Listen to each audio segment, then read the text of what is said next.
Restaurants might not be long for this world.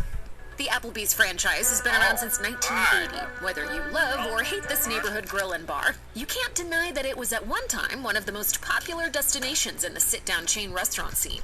Alas, they've been struggling in recent years, and the troubles really seem to have ramped up during the COVID-19 pandemic. Despite a significant number of closures in 2020, Applebee's hasn't given up. 2023 was supposed to be the year of an official bounce back. As reported by Restaurant Business, the company hoped to open more locations than it would have to close. But despite their best efforts to become relevant again, 2023 has ultimately not been a year of growth for Applebee's. Instead, it's been the same old news of more closures of underperforming locations. With its sports bar environment, Buffalo Wild Wings has been serving up plenty of beer and chicken to its enthusiastic guests since 1992. Has recently been cast over the future of this chain.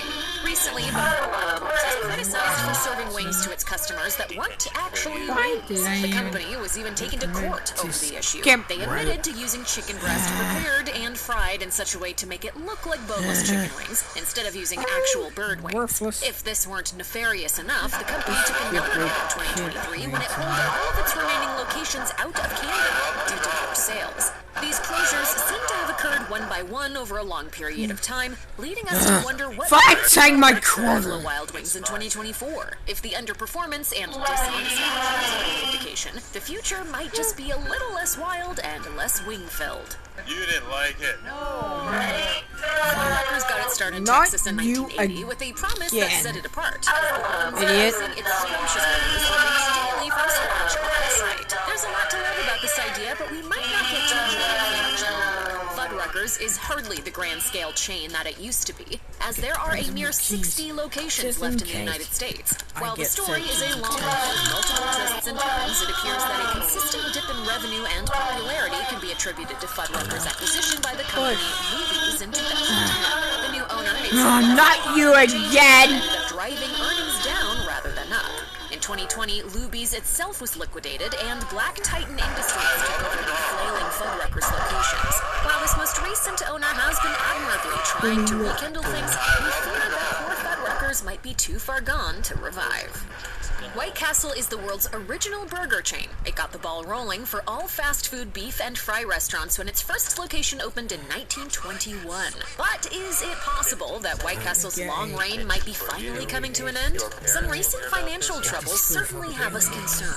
Sadly enough, multiple White Castles have been closing across the nation. While a few shutdowns are hardly reason to panic, there's also the matter of a multi-billion-dollar lawsuit.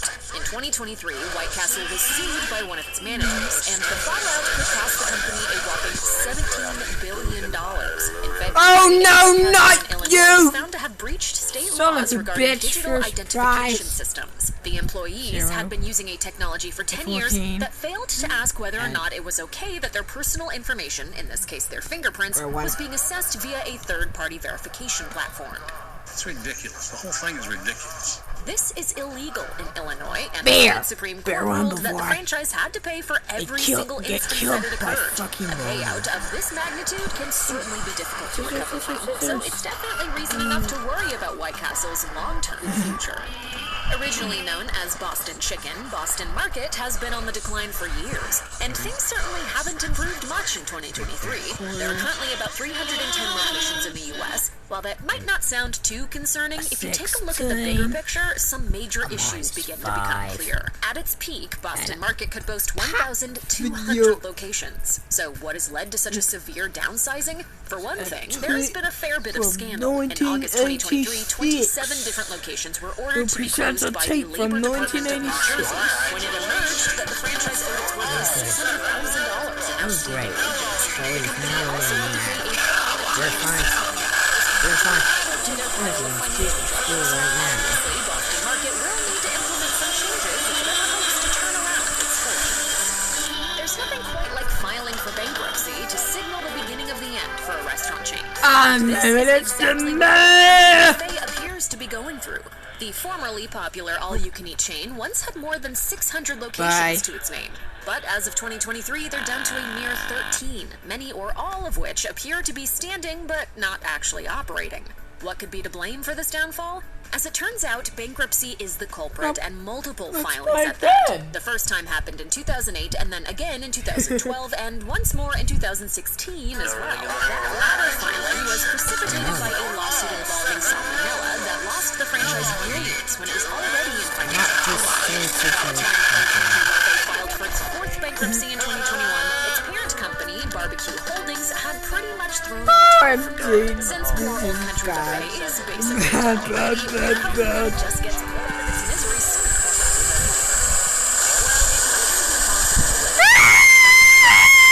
could be destined for eternal doom. The evidence speaks for itself. The company's footprint has been slowly and quietly diminishing for a while now. In 2018, QSR magazine reported that the chain had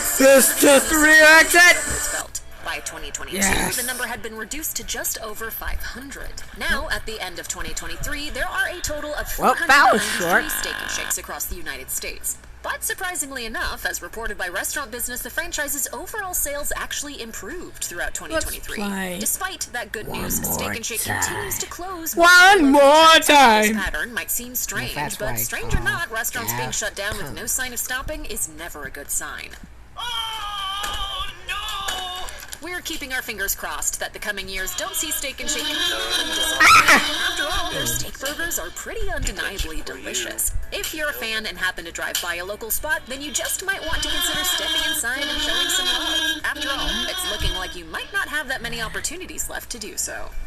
Crystal is a burger chain known for its beefy creations, melty breakfast sandwiches, loaded hot dogs, tater tots, and fries. Founded in Tennessee during the Great Depression, Crystal has been serving up deliciousness for nearly a century.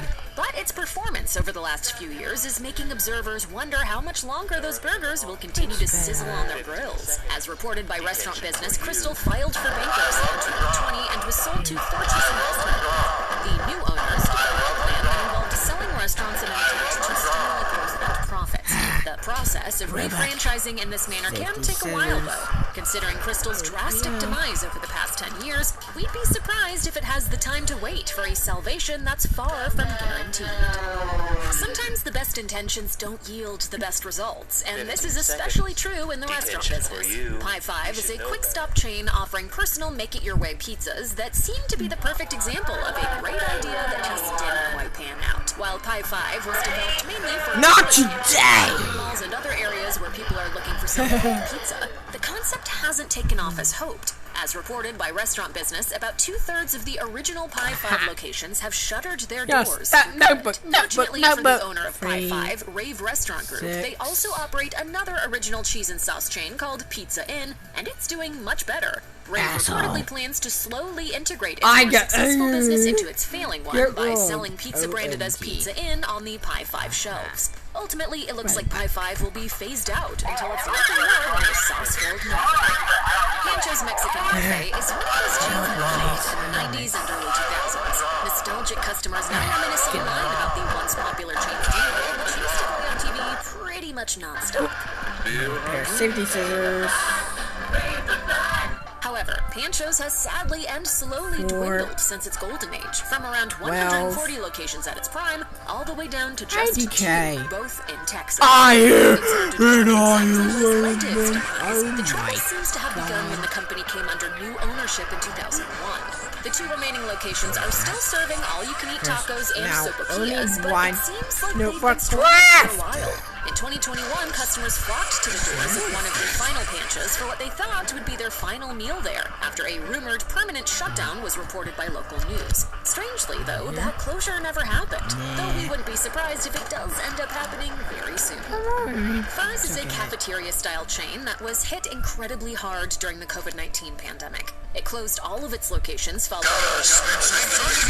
loyal customers. They've never opened up. As of 2023, all of Fuzz locations still remain unused, while some have even been demolished. But a recent unexpected glimmer of hope has been ignited in Lubbock, Texas. Rumors of a potential resurrection were reported on the website for the Lone Star 99.5 radio station.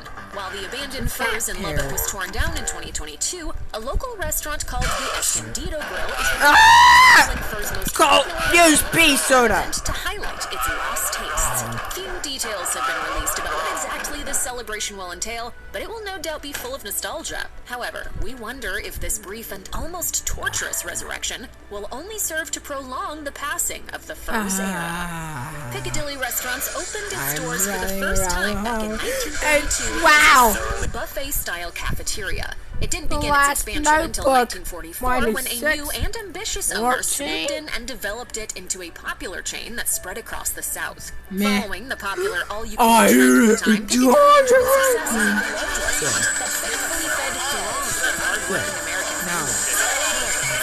Now I got detention! I'm escaping detention! No! This is an emergency.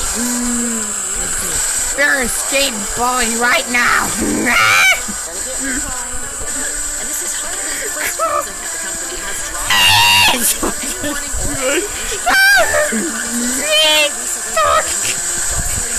Fuck, I got 30 seconds. You can't make me.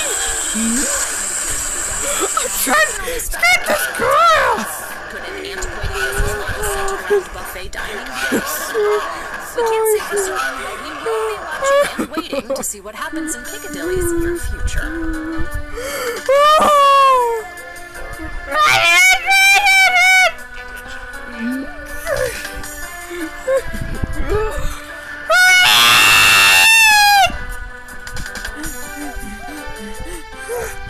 Is this the real act, sweet?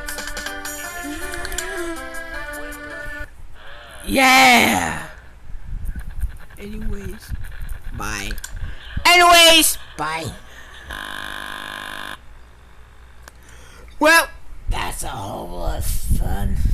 I'm getting notebooks and getting killed by Baldy. So, anyways, bye-bye.